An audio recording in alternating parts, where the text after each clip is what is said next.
Hello everyone, welcome to my channel study with Lavisha. तो आज के एंशिएंट हिस्ट्री की क्लास में हम देखेंगे बुद्धिज्म एंड जैनिज्म। ये वाला टॉपिक बहुत ज़्यादा इम्पोर्टेंट है हमारे एग्जाम के लिए, बिकॉज ये हमारे एंशिएंट हिस्ट्री में भी है और हमारे आर्ट एंड कल्चर के अंदर भी है, इसलिए हम इसको ब्रीफली देखेंगे।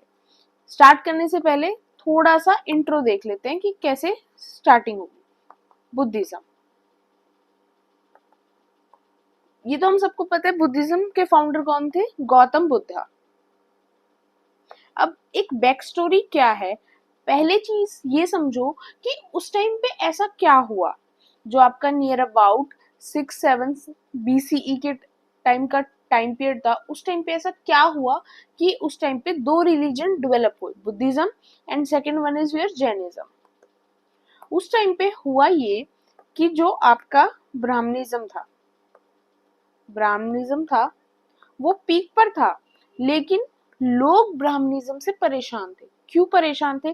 पहली चीज कास्ट सिस्टम की वजह से जो शूद्र क्लास थी उसके लिए तो ये था ही नहीं, बिलोंग ही नहीं करता था। दूसरा, डोमिनेंस जो था ब्राह्मण्स का जो डोमिनेंस था उससे लोग बहुत ज्यादा परेशान थे। ऐसी काफी चीजें थी जिसकी वजह से बुद्धिज्म और जैनिज्म को हेल्प मिली ग्रो होने में, बिकॉज ये दोनों ही रिलीजन इन चीजों से रिलेट नहीं करते थे, ना ये कास्ट सिस्टम को मानते थे, ना ही ये डोमिनेंस की तरफ ज्यादा बिलोंग करते थे। और एक मेजर रीजन क्या था? संस्कृत। अब संस्कृत जो लैंग्वेज थी वो आम जनता को समझ नहीं आती थी, और ब्राह्मण क्लास संस्कृत लैंग्वेज को ही यूज करती थी एज कंपेरेटिव टू बुद्धिज्म और जैनिज्म। दोनों ने उन लैंग्वेजेस को यूज किया जो लैंग्वेजेस आम जनता के अंदर बहुत ज्यादा पॉपुलर थी, बहुत ज्यादा कॉमन लैंग्वेजेस थी, इसलिए भी इनकी ग्रोथ को एक हेल्प मिली और ये दोनों ही रिलीजन ग्रो हो पाए। सेम दोनों में कॉन्सेप्ट मेनली क्या है? वैसे तो माना जाता है कि जैनिज्म के 24 तीर्थंकर थे, लेकिन असल मायने में कब आपका जैनिज्म ग्रो हुआ? जब महावीरा की वजह से ही रियल में जैनिज्म ग्रो हुआ, जो जैनिज्म के 24 तीर्थंकर थे। वहीं बुद्धिज्म को किसने फाइंड आउट किया? गौतम बुद्धा ने।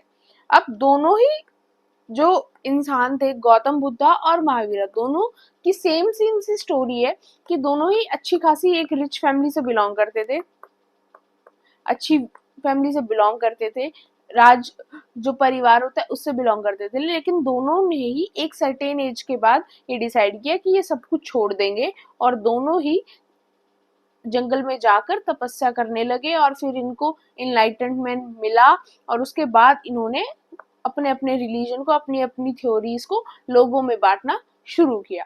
अब इनकी डेथ के बाद क्या हुआ? अब जब ये अपनी कॉन्सेप्ट को, अपने टीचिंग्स को बांट रहे थे, उस टाइम पे काफी लोग इनके साथ जुड़े, और वो लोग जो इनके साथ जुड़े वो भी इन्हीं की तरह लाइफ को जीने लगे। उन्होंने भी जो सांसारिक जीवन होता है उसका त्याग किया और इनकी तरह लाइफ को जीने लगे, और वो कहाँ कंबाइन होने लगे? संघा के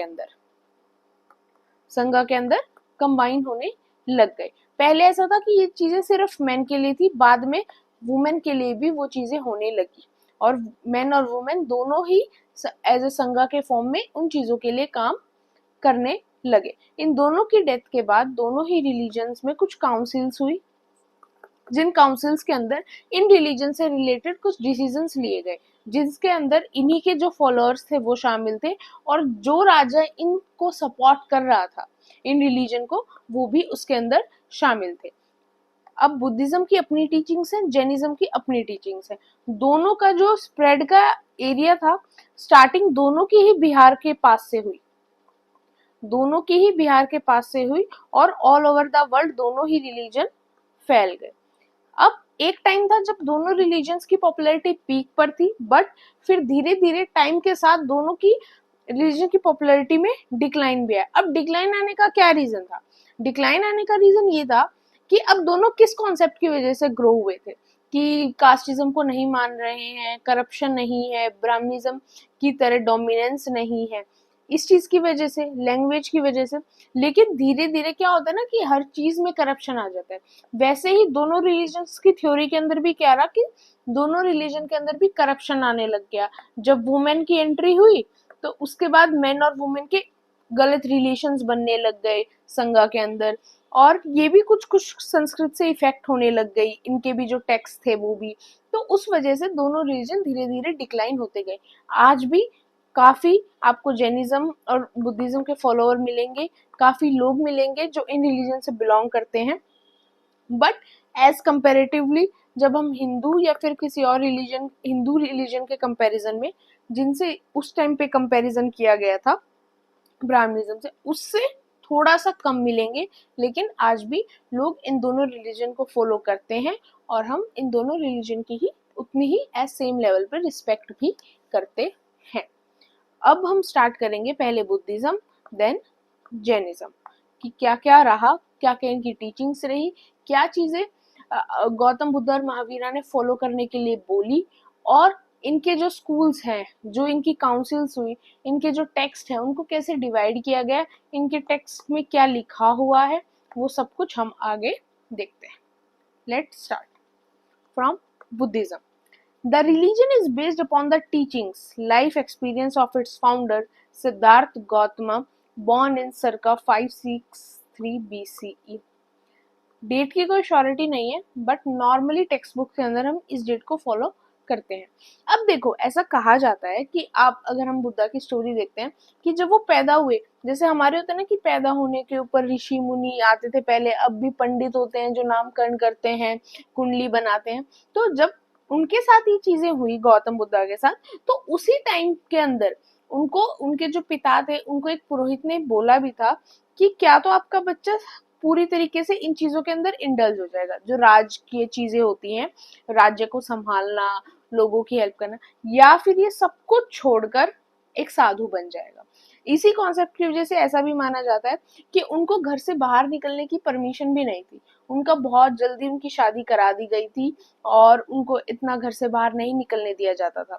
फिर एक दिन वो जब नियर अबाउट 30 के थे, जब वो घर से बाहर निकले, तो उन्होंने जब बाहर देखा कि लोगों को कितने दुख हैं, उन्होंने एक डेड बॉडी को देखा, एक गरीब को देखा। जब उन्होंने ऐसे देखा तो उनको लगा कि सब कुछ कुछ नहीं है, मतलब ये राजपाट वगैरह इनमें कुछ नहीं है। और फिर उन्होंने इनलाइटमेंट के लिए सब कुछ छोड़कर, अपनी वाइफ, बच्चे, फैमिली, सब कुछ, राज्य, सब कुछ छोड़कर, और वो इनलाइटमेंट के लिए निकल गए। तो ये बेसिक एक चीज मानी जाती है। Buddha asked his followers to avoid the two extremes of indulgences in worldly pleasure and the practice of strict abstinence and asceticism. He ascribed instead the madhyam marg or the middle path which was to be followed. अब difference क्या है? एक Buddhism है, एक Jainism है। Buddhism सिर्फ ये कहता है, बुद्धिज्म में जो बुद्धा है वो ये नहीं कहते कि तुम्हें बहुत स्ट्रिक्टनेस के साथ चलना है लाइफ के अंदर, नहीं, वो ये नहीं कहते कि तुम बहुत स्ट्रिक्टनेस के साथ चलो, वो सिर्फ ये कहते हैं तुम्हें एक मिडल पाथ को फॉलो करना है, मिडल पाथ को फॉलो करना है, और जिससे कि तुम लाइफ में तुम्हें निर्वाणा, मोक्ष की प्राप्ति हो सके और तुम अपनी लाइफ एक अच्छे तरीके से जी सको। पहले हम देखते हैं गौतम बुद्ध के बारे में। इनको हम सिद्धार्था के नाम से भी जानते हैं, शाक्य मुनि एंड तथागता, ये तीनों नाम से हम इनको जानते हैं। और अभी ये वर्ड्स पूछे भी गए थे आपके 2024 के प्रीलिम्स के अंदर, 3 वर्ड से पूछा गया था बुद्धा को इनमें से कौन कौन से नाम से जाना जाता है।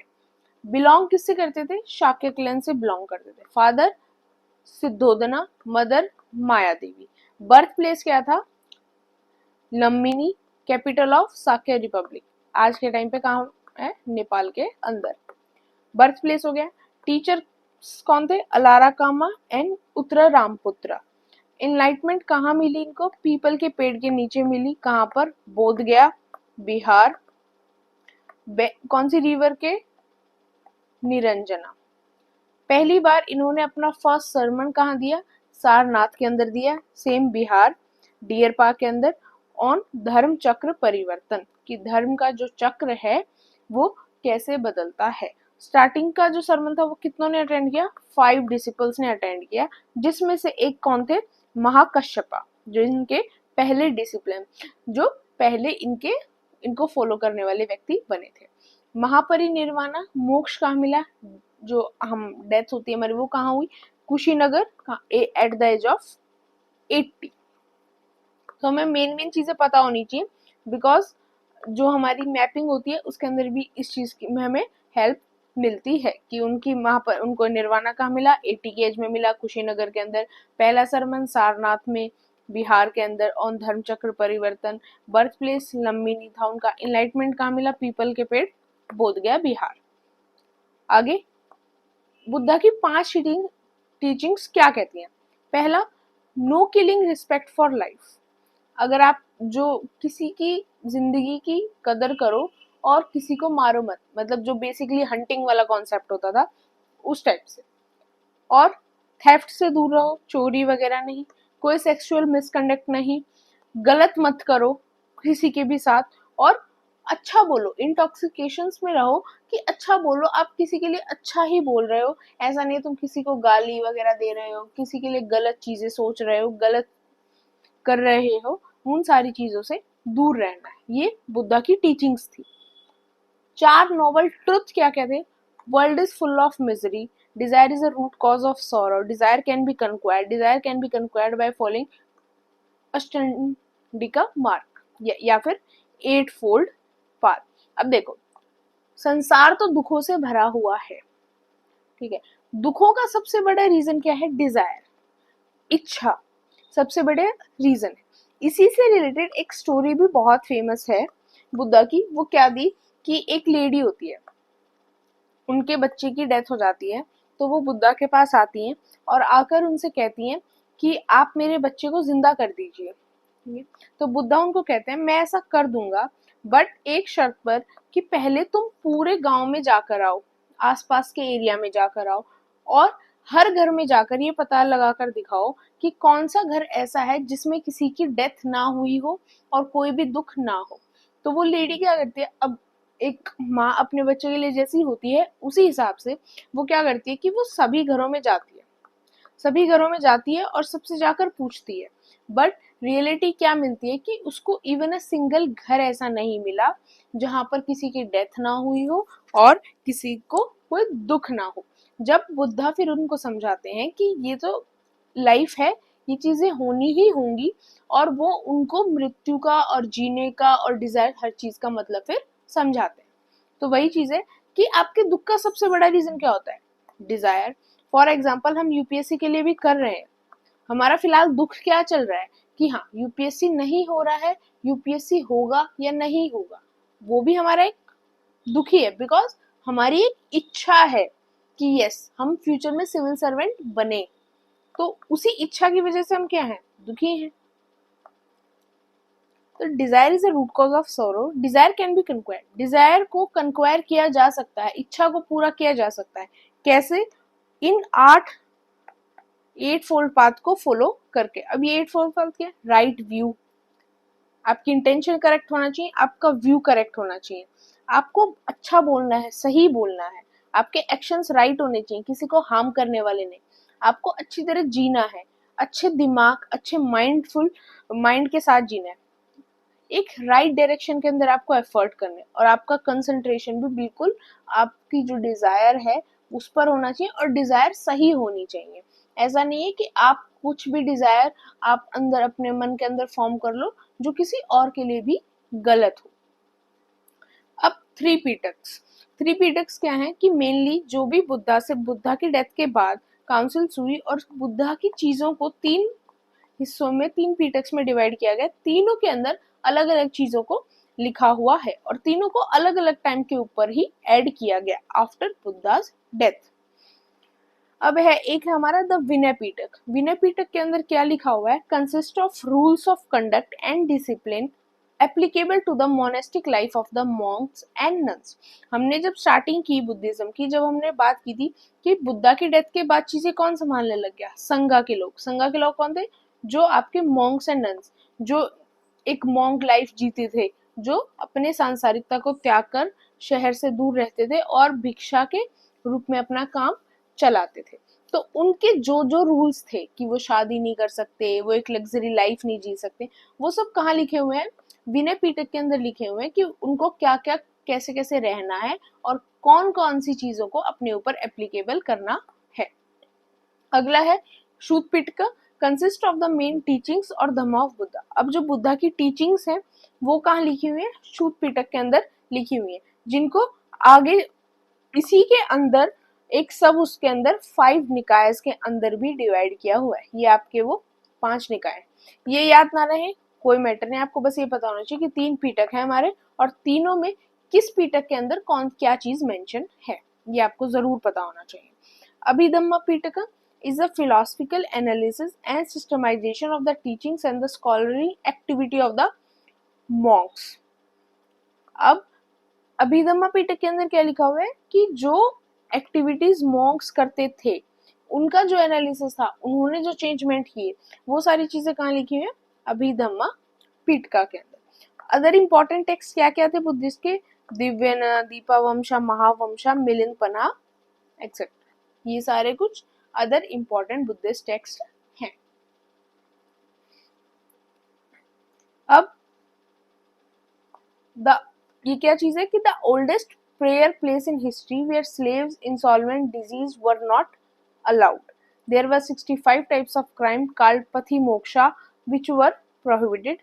Women's were also allowed to join. ये रूल्स कहाँ के हैं? आपके संघ के। ऊपर हेडिंग डालना रह गया कि ये रूल्स कहाँ के हैं? आपके संघ से रिलेटेड रूल्स हैं। जो मॉन्क्स और नन्स रहते थे उनके लिए क्या क्या रूल्स है दैट कि कौन कौन अलाउड नहीं होता था संघ के अंदर। स्लेव्स को अलाउड नहीं किया जाता था, और किसी के बहुत कोई सीरियस बीमारी है उन इंसानों को भी अलाउड नहीं किया जाता। अब स्लेव्स को अलाउड ना करने का रीजन ये है, ऐसा नहीं था कि बुद्धिज्म डिस्क्रिमिनेशन करता था, बुद्धिज्म डिस्क्रिमिनेशन के कॉन्सेप्ट को नहीं मानते थे, बट फिर भी स्लेव्स को क्यों अलाउड नहीं किया गया था? बिकॉज एक चीज होती है, एक स्लेव की लाइफ जो है वो उसकी खुद की लाइफ नहीं होती। स्लेव की लाइफ खुद नहीं, आप स्लेव हो तो आप किसी के स्लेव हो ना, आपकी लाइफ को वो कंट्रोल कर रहे हैं। तो उस केसेस के अंदर आपकी लाइफ आपकी है नहीं, आपको कोई कंट्रोल कर रहा है, तो उस केस में आप उस चीज सब कुछ छोड़ छाड़ के संघा के मेंबर नहीं बन सकते और आके बुद्धिज्म को, आप वैसे बुद्धिज्म को फॉलो कर सकते हैं लेकिन आके ऐसा नहीं हो सकता कि आप बुद्धिज्म में से रिलेटेड ही चीजें करने लग जाओ और सारी सांसारिकता को त्याग दो। और बीमारी है तो एक चीज होती थी, मॉन्क और नन्स की लाइफ इतनी आसान नहीं थी, इसलिए जो भी अगर कोई बीमार होता था उसको मना कर दिया जाता था कि तुम उस चीज को ज्वाइन नहीं कर सकते।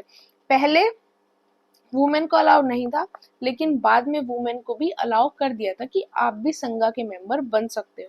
और उसी के बाद से क्या हुआ, थोड़ी बहुत चीजें खराब होने लगी, बिकॉज उससे क्या हुआ कि मेन और वुमेन के रिलेशन बहुत ज्यादा बनने लग गए, करप्शन आने लग गया और सेक्सुअल एक्टिविटीज बढ़ गई, जिसकी वजह से चीजें खराब होने स्टार्ट हो गई। अब उनके लिए जो उनके रूल्स लिखे हुए हैं, जैसे हमने यहाँ पर देखा कि यस रूल्स हैं, विनय पिटक के अंदर जो रूल्स हैं उनके अंदर संघा के मेंबर्स के लिए ऐसे 64 टाइप्स ऑफ क्राइम लिखे हुए थे जो उनके लिए करना प्रोहिबिटेड थे, कि अगर वो ये करेंगे तो उनको क्या नहीं मिलेगा? निर्वाणा, मोक्ष नहीं मिलेगा। वो चीजें उनके लिए प्रोहिबिटेड थी। इंपॉर्टेंट बुद्धिस्ट स्कॉलर्स, मोगालीपुत्र तीसरा कौन थे? लॉन्च्ड अशोक्स धम्मा कैंपेन, जिसके बारे में हमने लास्ट क्लास के अंदर डिस्कस किया था। अश्वघोषा क्या किया? जिन्होंने क्या लिखा? बुद्ध चरिता जिन्होंने लिखी, ये भी इंपॉर्टेंट है, बुद्ध चरिता लिखी। और संस्कृत ड्रामा सारिपुत्र प्रखान, ये भी उन्होंने ही लिखा। और ये किससे रिलेटेड था? सारिपुत्र से रिलेटेड, जो एक बुद्धा के ही एक डिसिपल थे, उन्हीं के भक्त आप मान सकते हो। तो ये काफी इंपॉर्टेंट है और काफी पूछा भी जाता है कि बुद्ध चरिता किसने लिखी? अश्वघोषा। नेक्स्ट, नागार्जुना फाउंडेड माध्यमिक school of Mahayana Buddhism. Mahayana Buddhism क्या था कि बाद में चलकर जो आपके बुद्धिज्म थे वो मेनली 2 पार्ट में डिवाइडेड हो गया था, महायान और हीनयान, उसको भी हम देखेंगे। तो उनसे महायान बुद्धिज्म से रिलेटेड जो स्कूल था वो इन्होंने फाउंड किया था। Gave theory of Shunyavada, emptiness and important work include Mulamadhyamaka Karika. अब अगले कौन थे? Buddhaghosa, most important commentator of Theravada. ये भी एक स्कूल है जो बुद्धिज्म से रिलेटेड है, इसको भी हम आगे देखेंगे। इंपॉर्टेंट वर्क इज विशुद्धि मार्ग। और लास्ट कौन थे हमारे, धर्मकीर्ति टीचर थे नालंदा के यूनिवर्सिटी के अंदर, और ये बहुत बड़े बुद्धा फॉलोवर भी थे। तो ये कुछ इंपॉर्टेंट बुद्धिस्ट स्कॉलर्स हैं जिन्होंने बुद्धिज्म से रिलेटेड लिखा, जिसको आज के टाइम तक इंपॉर्टेंस भी मिलती है। लिटरेरी सोर्सेस क्या क्या हैं, सेलेनीज क्रॉनिकल क्या क्या है, महावंशा बाय महानामा, दीपावंशा एंड अताकता बाय वाटागाम। ये कुछ लिटरेरी सोर्सेज है जहां से हमें बुद्धिज्म के बारे में पता चलता है। तिब्बतियन क्रॉनिकल्स, त्रिपिटक जो हमने पीछे देखे, सूत पिटक, विनय पिटक, अभिधम पिटक, और जातक फोकलोर्स क्या थी, जो जातक स्टोरीज होती थी, जिनके अंदर स्टोरी आपको मिलेगी बुद्धा के बर्थ से रिलेटेड, वो कैसे बर्थ लिया उन्होंने, उनकी जो राजा वाली स्टोरीज थी वो भी आपको मिलेंगी, उन्होंने इनलाइटमेंट की स्टोरीज, उन्होंने अपना पहला सरमन दिया, उन सारी चीजों से रिलेटेड क्या मिलेंगी आपको, चीजें मिलेंगी। Milindapanha, questions of Milinda, that is Greek king Meander, and answers of Buddhist monk Nagasena. Milinda क्या था, ये भी एक राजा थे जिन्होंने अपना नॉर्थ के साइड अपना राज्य बनाया था, और इनके बारे में हम अपनी नेक्स्ट क्लास के अंदर देखेंगे जब हम आगे बढ़ेंगे मौर्यन एम्पायर से। अभी के लिए हमें क्या पता होना चाहिए, मिलिंदपना क्या था कि जो इन्होंने किंग मियंडर ने बातचीत की किसके साथ, एक बुद्धिस्ट मॉन्क थे फेमस नागासेना, उनके साथ, वो कन्वर्सेशन उसके अंदर लिखी हुई है। तो they are the important literary sources जहाँ से हमें बुद्धिज्म के बारे में पता चलता है। अगर हमें बुद्धिज्म को डीपली जानना है तो हम इन सोर्सेज को कंसिडर करेंगे, जहाँ से हम बुद्धिज्म से related each and every detail को जान सकते हैं। 3 रत्न क्या थे बुद्धिज्म के, बुद्धा खुद, धम्मा धर्म को मानो जो बुद्धा ने बोला उस चीज को, और तीसरा कॉन्सेप्ट जो संघ वाला कॉन्सेप्ट था, जो मॉन्क्स एंड नन्स थे, जो बुद्धिज्म के फॉलोअर्स थे और बुद्धिज्म को आगे बढ़ा रहे थे उनको। कुछ इवेंट बुद्धा की लाइफ के जिनसे रिलेटेड कुछ सिंबल्स है, अवाक्रांति, कंसेप्शन और डिसेंट। सिंबल क्या है, व्हाइट एलिफेंट। जाति, बर्थ का सिंबल क्या है, लोटस एंड बुल। आपको ये चीजें जब आप कोई भी बुद्धिज्म से रिलेटेड साइट देखोगे तो उसके अंदर आपको ये सिंबल्स और इनसे रिलेटेड इवेंट्स जैसे हाईलाइटेड हैं वो आपको दिख भी जाएंगे। ग्रेट रिनंसिएशन यानी बहुत ऊंचाई तक पहुंच जाना, उसका सिंबल क्या था, horse. Nirvana, enlightenment, bodhi tree, because Bodh Gaya के अंदर ही उनको वो चीज मिली थी, बोध गया के अंदर मिली थी पीपल ट्री, तो उसी से ये सिंबल बना बोधि ट्री, निर्वाणा जो मोक्ष के लिए। धर्म चक्र परिवर्तना, पहला सरमन, उसका क्या है सिंबल, व्हील। महापरिनिर्वाणा, डेथ, उसका सिंबल क्या है, स्तूपा, जो आप स्तूपास देखते हैं वो उस चीज का सिंबल। अब एक कॉन्सेप्ट है बौद्धिस्त्व क्या होता है, महायाना के अंदर क्या होता है। महायाना को हम अब इसके बाद देखेंगे कि जो स्कूल्स थे बुद्धिज्म के, मेजर 2 स्कूल से बुद्धिज्म 2 तरह से डिवाइड था, महायाना, हीनयाना। कुछ चीजें और थी जैसे थेरावादा, ये भी एक वन टाइप ऑफ स्कूल थे, वज्रयाना और जैन। ये ज्यादा इंडिया में कम डेवलप हुए थे, ये इंडिया से बाहर डेवलप ज्यादा हुए थे। Buddhism Bodhisattva is a person who can reach nirvana but delays doing so through compassion for suffering beings. It is similar to the concept of incarnation in Hindu mythology. Bodhisattvas are common figures in Buddhist literature and art.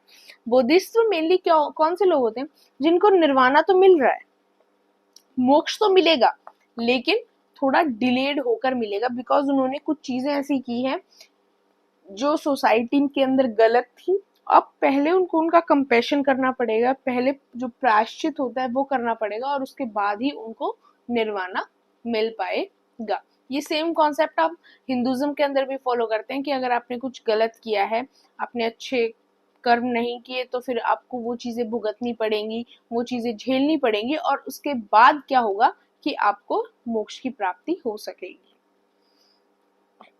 Mahayana Buddhism, Sanskrit word है, literary mean क्या कहते हैं, great vehicle, as a literary word इसका है। अब इसमें क्या है, sought salvation through grace and help of Buddha and Buddhism, कि आपको जो सेल्वेशन है, आपको जो एक शक्ति है कि आपको बुद्धिज्म का ज्ञान हो गया है और आपने सारी चीजें प्राप्त कर ली हैं, वो आपको कैसे मिलेगी, बुद्धा की हेल्प से और बौद्धिस्त्व की हेल्प से। मतलब कि फॉर एग्जाम्पल कोई एक नॉर्मल पर्सन है, उसका कोई रिलीजन नहीं है, अब आपको उसको कन्विंस करना होता है ना, कि हमें कन्विंस करना होता है कि बुद्धिज्म ही क्यों अपनाना है आपको। जैसे कि आप हिंदुज्म में देखते हैं, या फिर आज के टाइम पे टेररिज्म का जमाना, वो कहते हैं ना कि हमें दुनिया को Islamic global global Islamic state बनाना है। तो आपने या फिर कश्मीरी फाइल्स देखा होगा, तो उसमें वो कैसे उनको कन्विंस करते हैं कि हाँ, तुम्हें इस्लाम को फॉलो करना चाहिए, तुम्हारे साथ छेड़छाड़ नहीं होगी, वो नहीं होगी। तो वही कॉन्सेप्ट था कि जब ये लोग किसी को कह रहे हैं कि हाँ, आपको बुद्धिज्म को फॉलो करना, तो उसके लिए वो क्या दे रहे हैं कि तुम्हें मुक्ति कब मिलेगी, तुम्हें एक सिद्धि कब प्राप्त होगी, जब तुम बुद्धा को फॉलो करोगे, बोधिस्त्व को मानोगे, अपने कार्य को अच्छी तरह करोगे, जो तुमने गलत किया है उसका प्रायश्चित करोगे, और उसके बाद जब ऐसे ही बुद्धिज्म को फॉलो करते रहे, तो तुम्हें एक टाइम पर निर्वाणा, जो मुक्ति होती है, मोक्ष होता है, वो मिल जाएगा। बस ये कुछ बैडली इन्होंने वो चीजें नहीं की, उन्होंने एक गुड वे में लोगों को कन्विंस करना चाहा कि यस, आप बुद्धिज्म को फॉलो करें। ये ओरिजिनेट कहाँ हुआ, Mahayana Buddhism? It originated in North India and Kashmir and then spread east to Central Asia, East Asia and some areas of Southeast Asia. Believe that Buddha will be born again.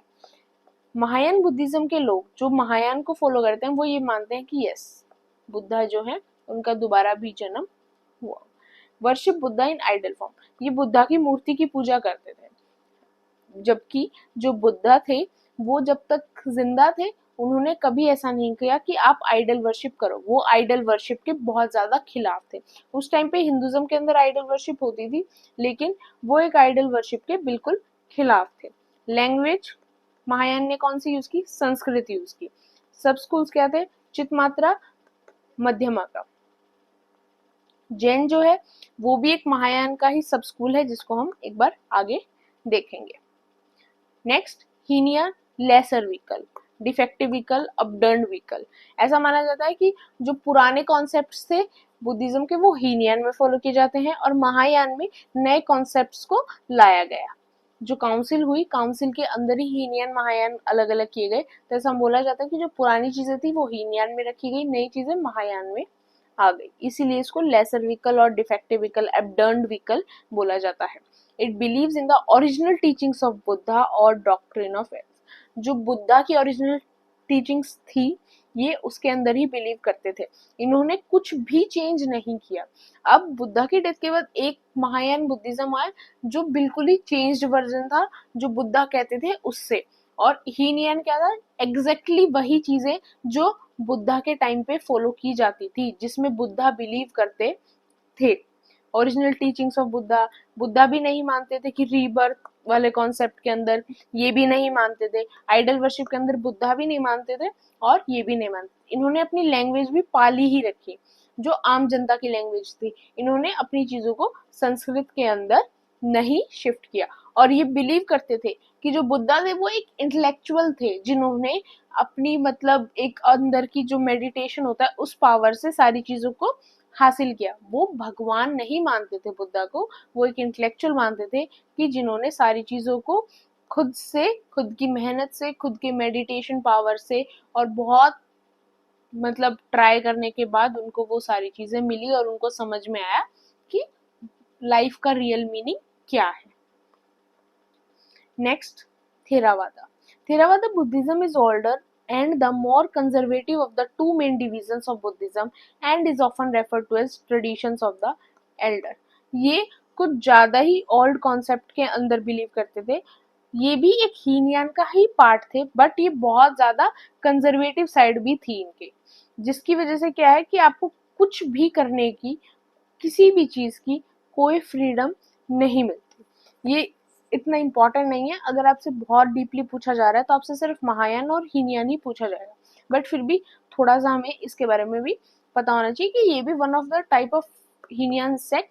बस ये थोड़ा सा इनकी जो side थी वो बहुत ज्यादा कंजर्वेटिव थी। अब हीनयान और महायान दोनों इंडिया के अंदर ही डेवलप हुए, लेकिन थेरावादा की स्टार्टिंग कहाँ हुई? ये श्रीलंका के अंदर डेवलप हुआ, जब श्रीलंका के अंदर आपका बुद्धिज्म जो था वो स्प्रेड हो चुका था उसके बाद।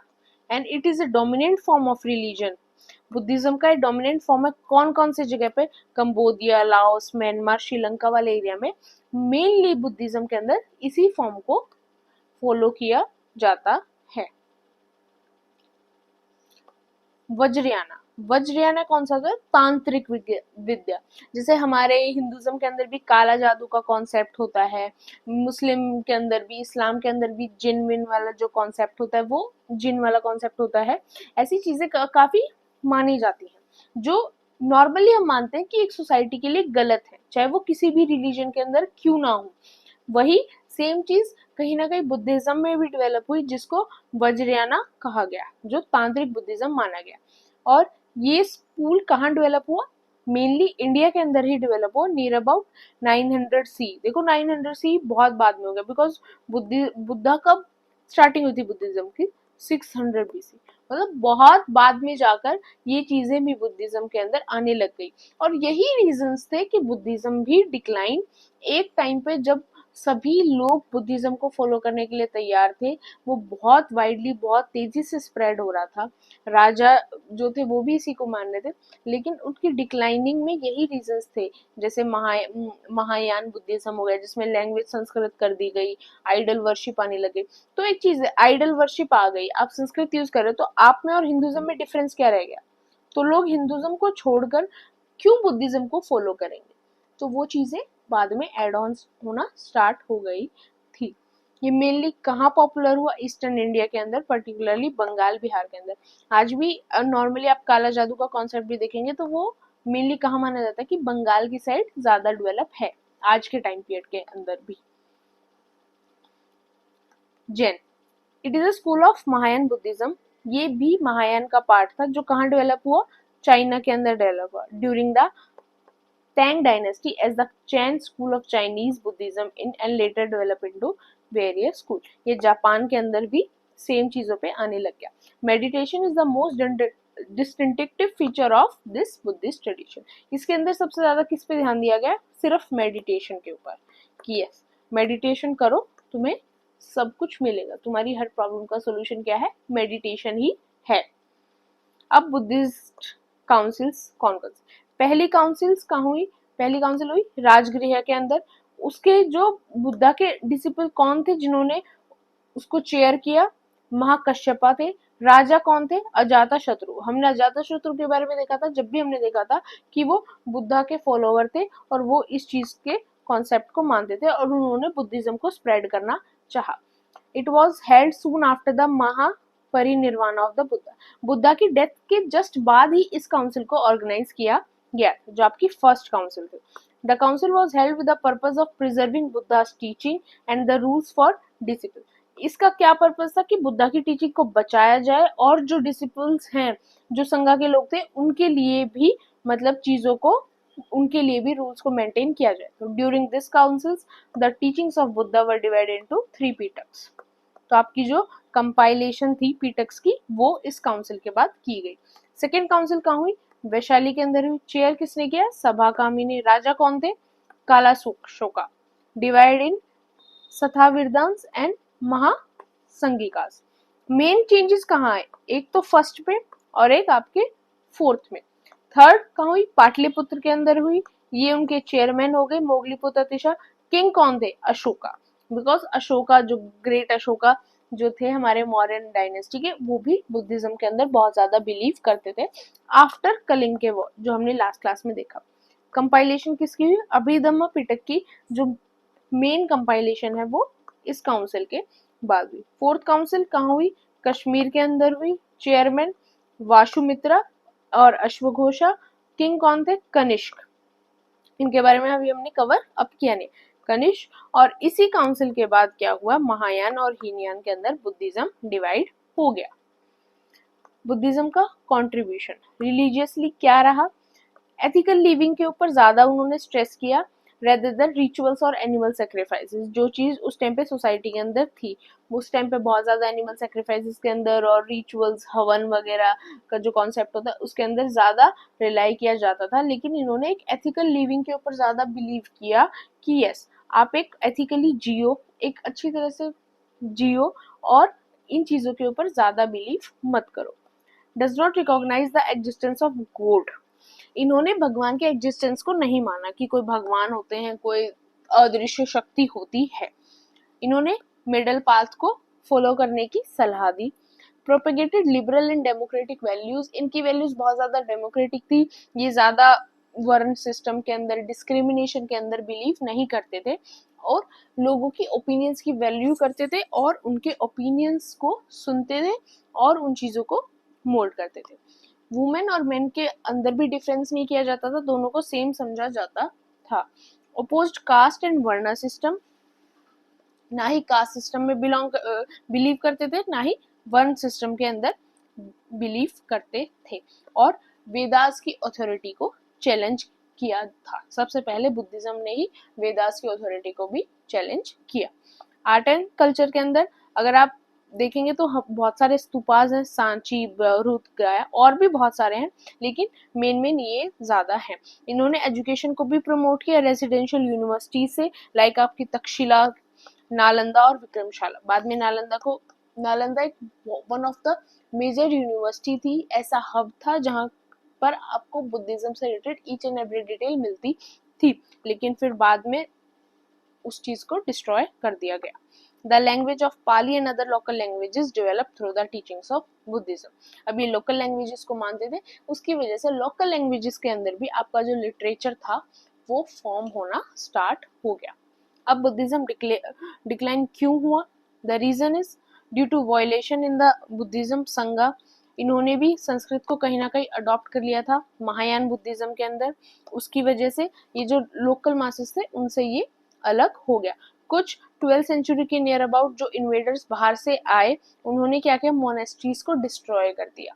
उसी में मोनेस्ट्री को डिसाइड, उसी टाइम आपकी नालंदा यूनिवर्सिटी को भी डिस्ट्रॉय किया गया था। फिर बाद में क्या हुआ, बाद में इस्लाम भी इंडिया के अंदर आ चुका था, तो उसकी वजह से भी काफी चीजें इफेक्ट होना स्टार्ट हो गई।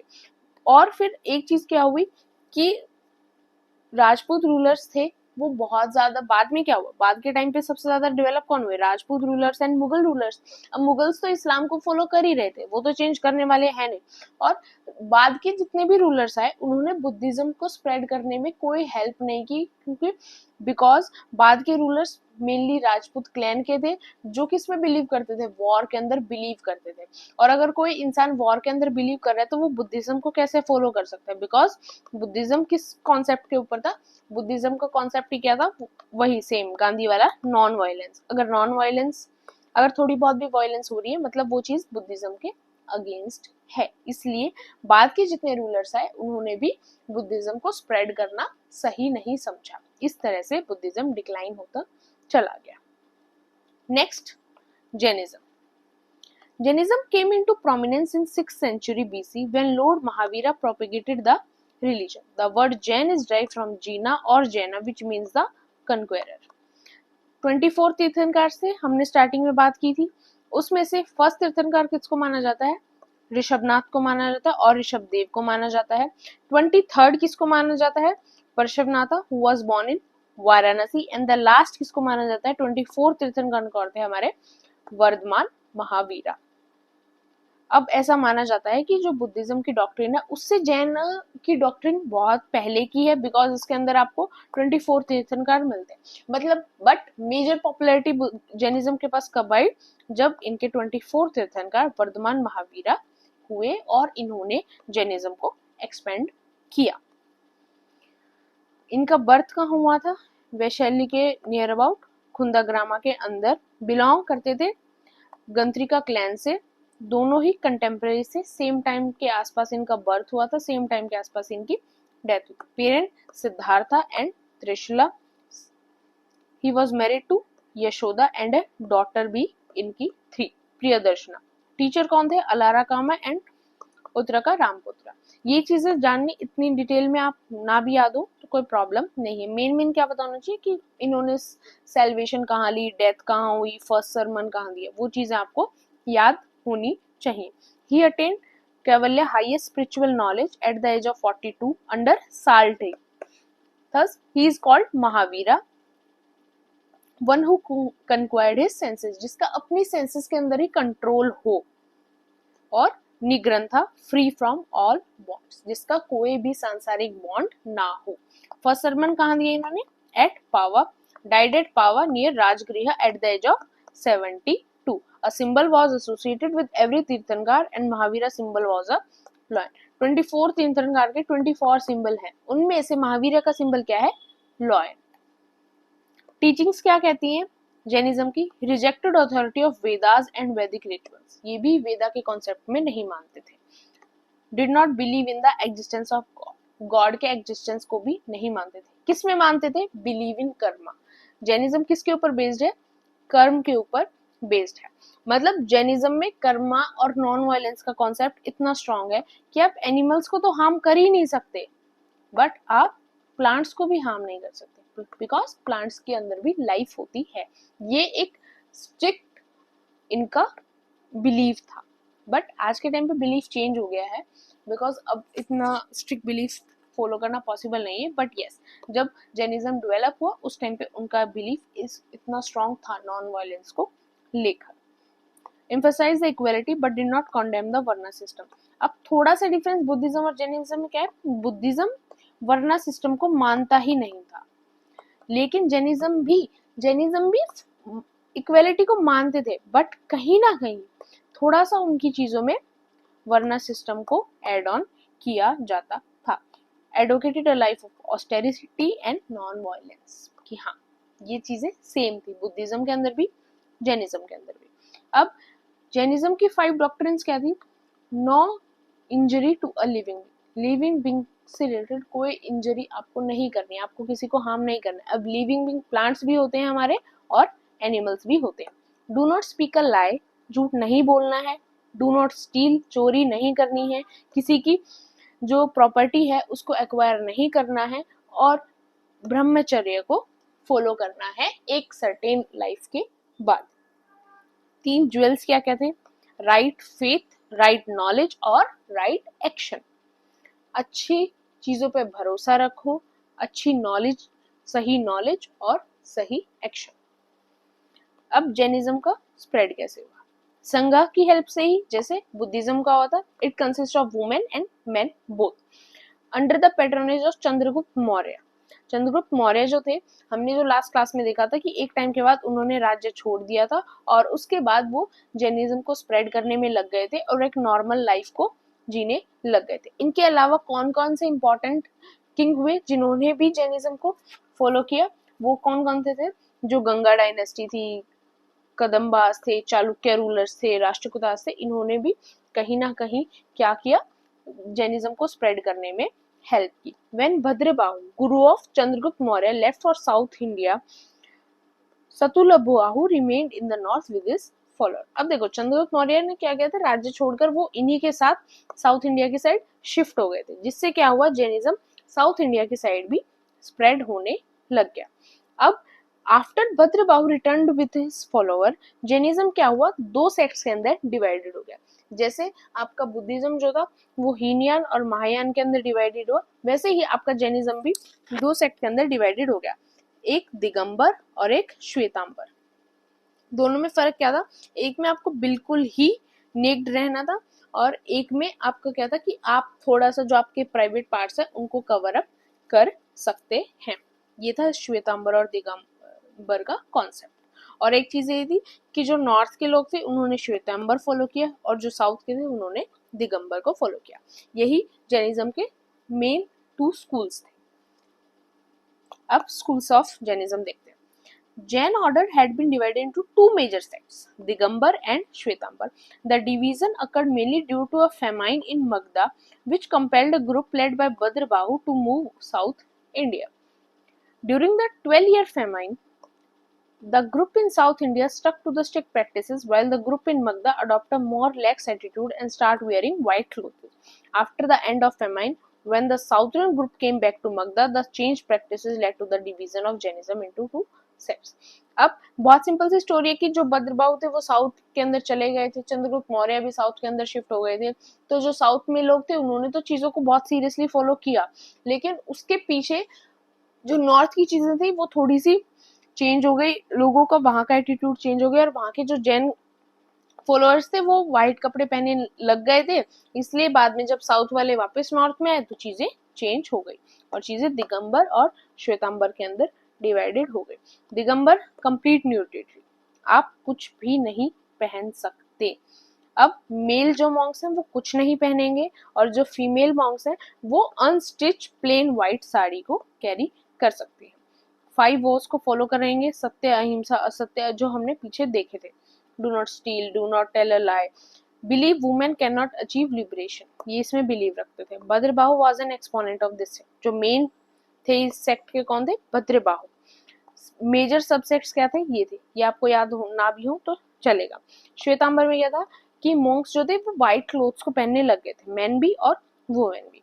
इसमें क्या था कि आपको 4 वर्ड्स को फॉलो करना है। ब्रह्मचर्य को आप फॉलो करें ना करें वो आपकी चॉइस है, बट आपको 4 फॉलो करने हैं। बट इसके अंदर क्या था कि आपको 5 के 5 ही फॉलो करने हैं। आपको ब्रह्मचर्य भी इसके अंदर फॉलो करना है अगर आप दिगंबर सेक्ट से बिलोंग करते हैं तो। इसमें भद्रबाहु थे, इसमें कौन थे? सतुल्य भद्रा मेन एक्सपोनेंट जो थे वो इसके ये थे। अब Jain literature, the canonical Jain literature is claim to have started from Adinath Rishabhanath. First Tirthankara के टाइम से ही माना जाता है कि जैन लिटरेचर की स्टार्टिंग हो गई थी। Teaching of Tirthankara before Mahavira was known as Purva. Mahavira से पहले जितने 23 तीर्थंकार थे उनकी टीचिंग्स को क्या माना जाता है? Purva. Jain literature is called Jain Agamas, canonical text based on Mahavira's teaching. बाद के को क्या बोला गया? अगमास। These agamas are further divided into Anga, Mula Sutra, Upanga, प्रकिरणाका सूत्रा, चेदा सूत्रा और यूलिका सूत्रा। इन सारी चीजों को आगे जाके ऐसे डिवाइड किया गया। अब जो कल्पा सूत्रा था वो किसने लिखा? वो लिखा भद्रबाहु ने, जिसके बारे में अभी हमने पीछे देखा। It contain biographies of Jain Tirthankara, जितने जैन तीर्थंकार हुए उनसे रिलेटेड जो भी डिटेल है वो आपको कल्पा सूत्रा के अंदर मिलेगी। मेनली जैन लिटरेचर कौन सी लैंग्वेज में लिखा गया? प्राकृत लैंग्वेज में। वैसे ही जैसे बुद्धिज्म में मेनली आपको पाली लैंग्वेज मिलेगी। ये दोनों ही लैंग्वेज उस टाइम की आम जनता की लैंग्वेजेस थी। अगाम और कैनिकल literature consist of many texts which are the sacred books of the Jain religion, plus they are written in Ardha Magdi, a form of Prakrit language. और नॉन अगम लिटरेचर क्या था? जिसके अंदर काफी सारी एक्सप्लेनेशन थी अगम लिटरेचर से रिलेटेड। कुछ इंडिपेंडेंट वर्क थे कुछ स्कॉलर्स के जिन्होंने नॉर्मली ऐसे ही जैनिज्म के बारे में लिखा। जैसे होता है ना कि फॉर एग्जांपल आप हैं, आप जैनिज्म से बिलोंग नहीं करते, बट आपने उस रिलीजन के बारे में पढ़ा, आप कहीं गए, आपने उस रिलीजन को देखा और आप एक राइटर हैं और आपने फिर उस चीज के बारे में लिख दिया, तो वो चीजें भी थी। काफी लैंग्वेजेस के अंदर जैन टेक्स्ट को लिखा गया। Prakrit, Sanskrit, Apabhramsha, old Marathi, Rajasthani, Gujarati, Hindi, Kannada, Tamil, German and English. German और इंग्लिश इनके बाद में इनमें भी लिखा गया, बिकॉज बाहर से काफी ट्रेवलर्स आए जिन्होंने इन चीजों को फॉलो किया। Jain architecture, Manastamba, it is found in the front side of the temple, having religious importance with the ornament pillar structure carrying the image of Tirthankar on top and on all 4 cardinal direction. और बसादिस क्या होता है? Jain monastic establishment और temples. जैना temple कहाँ से? Particularly from Karnataka से, because जो भद्रबाहु थे वो मूव करके साउथ में कर्नाटका के आसपास के एरिया में ही आए थे अपने फॉलोअर्स के साथ। अब केव्स, जैन जम से रिलेटेड आपकी जो इलोरा केव्स है महाराष्ट्र की, उसमें आपकी केव नंबर 32-35 जो है जैनिज्म से बिलोंग करती है। मांगी तुंगी केव महाराष्ट्र की, गजापंथा केव, उदयगिरी खंडारी केव्स ओडिशा की, हाथी खंभा केव ओडिशा से ही, और सतानवसल केव तमिलनाडु। ये सारी केव्स किससे बिलोंग करती हैं? जैनिज्म से बिलोंग करती हैं। और सेम स्टेचूज की बात है तो स्टेचू ऑफ अहिंसा ऋषभनाथा मांगी तुंगी हिल्स के ऊपर महाराष्ट्र के अंदर, ये भी किससे बिलोंग करते हैं? जैनिज्म से। सेम गोमेतेश्वरा बाहुबली स्टेचू जो है कर्नाटक के अंदर, वो भी किससे बिलोंग करता है? जैनिज्म से। और टेम्पल की बात करें तो दिलवारा टेम्पल माउंट आबू राजस्थान, ये बहुत फेमस टेम्पल है रिलेटेड टू जैनिज्म। और एक आपका गिरनार एंड पलिताना टेम्पल गुजरात, ये 2 टेम्पल ऐसे हैं जो जैनिज्म से रिलेटेड बहुत फेमस हैं। आज भी इनके माना जाता है और आज भी लोग इनको देखने जाते हैं। अब जैनिज्म का कंट्रीब्यूशन क्या रहा? पहली चीज, नॉन वायलेंस के कॉन्सेप्ट को उन्होंने और ज्यादा इंक्रीज करने की कोशिश करी। प्राकृत और कन्नड़ लैंग्वेजेस की ग्रोथ हुई बिकॉज मैक्सिमम जैन लिटरेचर जो था वो इन्हीं लैंग्वेजेस के अंदर लिखा गया। एक न्यू फिलोसफी को इन्होंने इंट्रोड्यूस किया, सत्यवाद की फिलोसफी को। आर्ट एंड आर्किटेक्चर की बात करें तो काफी टेम्पल्स जो थे जैनिज्म के वजह से डेवलप हुए, जिनके अंदर बहुत ज्यादा आपको आर्ट एंड आर्किटेक्चर देखने को मिलता है, जिससे जो हमारी कंट्री है उसका आर्ट एंड आर्किटेक्चर एक न्यू लेवल के ऊपर काफी ज्यादा डेवलप माना गया। और सबसे ज्यादा जो ट्रेडिंग कम्युनिटी थी, जो वैश्य भी उस टाइम पे हम क्या बोलते थे, वैश्य कम्युनिटी, जो नॉर्मली मिडिल क्लास लोग होते हैं जो अपना काम करते हैं ट्रेडिंग से रिलेटेड, शॉप से रिलेटेड जो चीजें करते थे, उस कम्युनिटी के अंदर सबसे ज्यादा आपका जैनिज्म फॉलो किया जाने लगा। और ये चीज आज भी रियलिटी है। इफ आप मेनली जैनिज्म फैमिलीज को देखेंगे तो मेनली आपको वो बिजनेस से रिलेटेड ही मिलेंगे। बिजनेस वाले जो एक हमारा फॉर्म होता है, ऑक्यूपेशन होता है, उसके अंदर आपको ज्यादा मिलेंगे। अब कुछ सिमिलरिटीज जो जैनिज्म और बुद्धिज्म के अंदर है, दोनों ही नॉन वायलेंस को मानते थे, दोनों ही नॉन वायलेंस के ऊपर ध्यान देते थे, दोनों ही कर्मा के अंदर बिलीव करते थे कि आप जो आज कर रहे हो, जो जैसे आज आपके एक्शंस हैं, वही चीजें आपके फ्यूचर में आपको प्रॉब्लम देंगी, कि आपके फ्यूचर में जो होगा वो आपके एक्शंस के ऊपर, आपके कर्म के ऊपर डिपेंड करेगा। दोनों ने ही कास्ट सिस्टम को नहीं माना। दोनों ही किस चीज के कॉन्सेप्ट में मानते थे कि हाँ, both tradition have a history of aesthetic including monks and nuns who renounced worldly possession and led a life focused on spiritual development। दोनों इस कॉन्सेप्ट को मानते थे कि जो दोनों में ही monks और nuns की लाइफ क्या थी कि आप सांसारिक जीवन को छोड़कर एक नई जिंदगी जी रहे हो, जिसमें आप किसी चीज की इच्छा नहीं कर रहे हो, ना ही एक लग्जरी लाइफ की, ना ही शादी की, ना ही कोई सेक्सुअल प्लेजर की, और एक सिंपल लाइफ जी रहे हो जब तक आपको मुक्ति नहीं मिल जाती, जब तक, और अपने धर्म का निर्वाह कर रहे हो और उस चीज को लोगों तक पहुंचा रहे हो। दोनों ही सेक्रीफाइसेस के और रिचुअल्स को नहीं मानते थे। रिचुअल्स में क्या होते हैं, जो हमारे आज के टाइम के रिचुअल्स भी होते हैं और उस टाइम पे भी होते थे कि आज घर में पूजा हो रही है, हवन करवाया जा रहा है, किसी चीज का पाठ करवाया जा रहा है, उन चीजों, उन कॉन्सेप्ट्स के अंदर ना जैनिज्म बिलीव करते थे, ना ही बुद्धिज्म बिलीव करते थे। और सेम विद सेक्रीफाइसेस, आज भी कई जगह एनिमल सेक्रीफाइसेस किए जाते हैं, मंदिरों में भी, मस्जिदों में भी। तो उन चीजों को जैनिज्म और बुद्धिज्म दोनों ही नहीं मानते थे।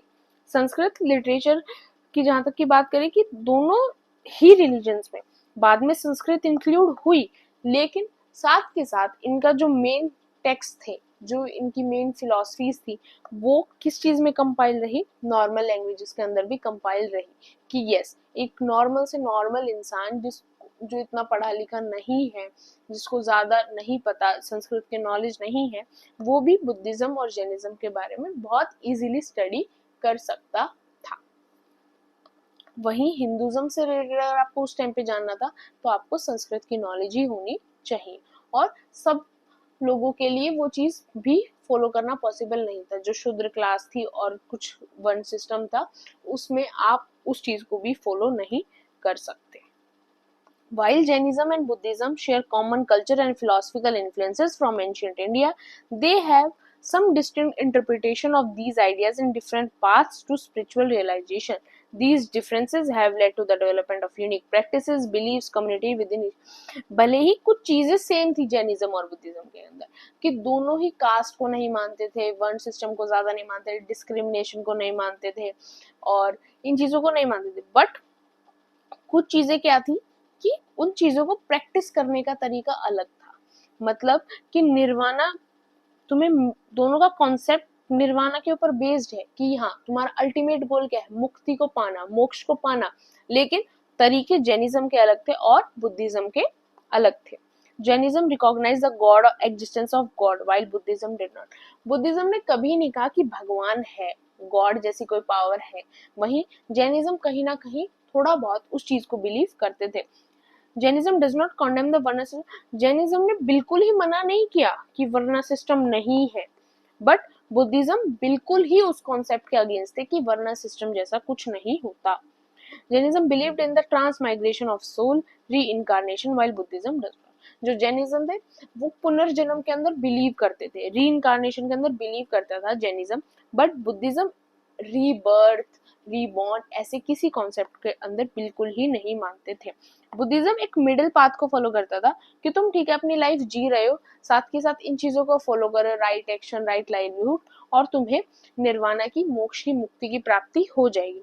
वहीं जो जैनिज्म था वो अपने फॉलोअर्स को बोलता था कि नहीं, तुम्हें कंप्लीट ऑस्टेरिटी के अंदर जीना है, सांसारिक जीवन को तो त्याग ही देना है, बहुत कष्ट वाला जीवन अगर तुम जियोगे जब ही तुम्हें मुक्ति मिलेगी, निर्वाणा मिलेगा। और वो बहुत ही स्ट्रिक्ट रूल्स के साथ उस चीज को चलाते थे। वही Buddhism as compare to Jainism थोड़े से उस चीज के मामले में लाइट थे। तो ये थी आपकी क्लास। एक चीज और रह गई जैन काउंसिल्स के बारे में। मेनली इंपॉर्टेंट बुद्धिज्म काउंसिल ही होते हैं, बट हम फिर भी इस चीज को भी इग्नोर नहीं करेंगे। दो ही काउंसिल हुई, फर्स्ट पाटलिपुत्र के अंदर हुई, किस टाइम पे हुई? चंद्रगुप्त मौर्य के टाइम पे, जब क्या हुई? 12 अंगास की कंपाइलेशन हुई। सेकंड कब हुई? वलाबी के अंदर हुई, और ये किसके टाइम पे हुई? देवर्दिगानी के टाइम पे। और इसके अंदर क्या हुआ? Final compilation of 12 angas and 12 उपंगा। अब ये इंपॉर्टेंट कम और बुद्धिज्म वाली क्यों? बिकॉज जब बुद्धिज्म सेक्ट के अंदर डिविजन्स हुए वो भी किस टाइम पीरियड पे हुए? वो भी कब हुए? काउंसिल की वजह से हुए, फोर्थ काउंसिल के बाद हुए। वही जो जैनिज्म के अंदर जो सेक्ट्स डिवाइडेड हुए, दिगंबर और श्वेतांबर, वो काउंसिल के अंदर नहीं, वो वैसे ही जो स्टोरी हमने देखी साउथ वाली, उसी की वजह से, भद्रबाहु की वजह से हो गए। तो this is all about Jainism and Buddhism. अब हम कल हमारा अगला टॉपिक देखेंगे हमारी एंशिएंट हिस्ट्री के अंदर। अगर आपको वीडियो अच्छी लगी हो, डू सब्सक्राइब माय चैनल। और कल से हमारी 2 वीडियो आएंगी, एक सुबह एंड एक शाम को, बिकॉज हमें बहुत जल्दी प्रीलिम्स से पहले सारी चीजों को कवर करना है, देन दोबारा से रिवाइज भी करना है। ये पीडीएफ चाहिए, पीडीएफ टेलीग्राम चैनल पे मिल जाएगी, लिंक डिस्क्रिप्शन बॉक्स के अंदर है। और भी कोई डाउट हो, you can mention in the comment section. Thank you and please do subscribe my